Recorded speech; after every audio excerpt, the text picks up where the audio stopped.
Over the last year, Rift has seen tremendous changes, tremendous improvements. We really think differently about MMOs than what a lot of people do.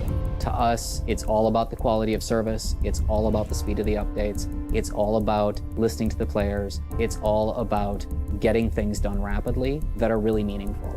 And that, I think, has paid off huge for both us and our players. And it's definitely a theme that we're going to keep going forward. I think it changed the conversation around MMOs and what people expect from them.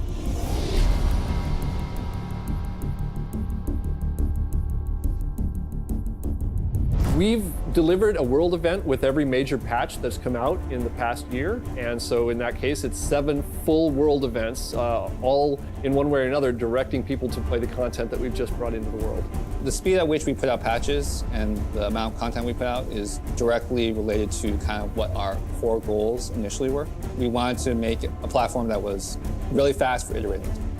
Every single designer and every single artist can run their own server on their own machine. That's really what allows us to put out, really good content at a pretty rapid pace. The more you can iterate on something, the more you can just test it out, the faster you can get from your idea to implementation.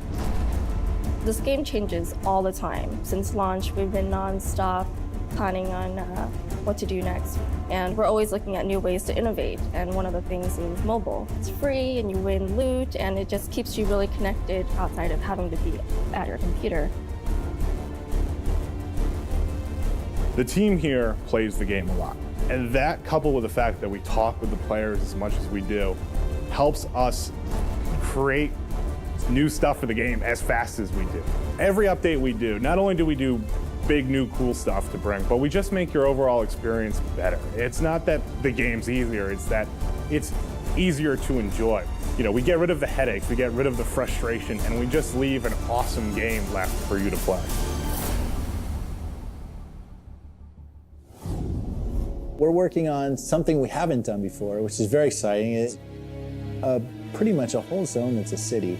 It's just so much more open and vast compared with the earlier stuff we were making. That presents a lot of artistic challenges and triumphs. It's very, very, very cool, even in the early stages. We've got a new 20-man raid coming out. It's in testing right now. It is simply amazing. We're using a lot of the tech that we got for Ember Isle. We're incorporating a lot of that into the Infernal Dawn raid. It's located on Ember Isle in the middle of Mount Carcera. Infernal Dawn is just going to blow people away. I mean, again, we're just pushing the dial to 11. I mean, there are multiple large boss fights in that dungeon. We're doing stuff with the actual creatures themselves that we haven't done before. We're able to make a boss change appearance dynamically as you're in the encounter. Lathis is comprised of this huge vortex of treasure and coins. I mean, it's just stuff that's just really hard to pull off in real time.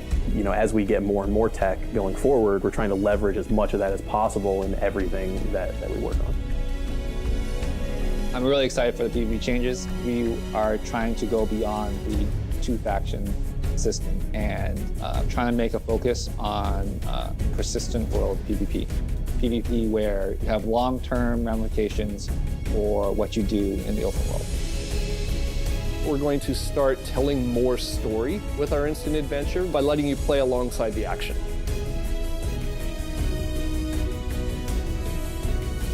We've put a lot of effort into making sure that people have the ability to play with other people as rapidly as possible. We can make entertaining fun, but at the end of the day, it comes down to the way groups of players play it together. We built this really good foundation, and now we are just going to keep on expanding. When we said goodbye to 2011, we enjoyed it. It was great seeing you. Now we're in 2012, and we're just getting started.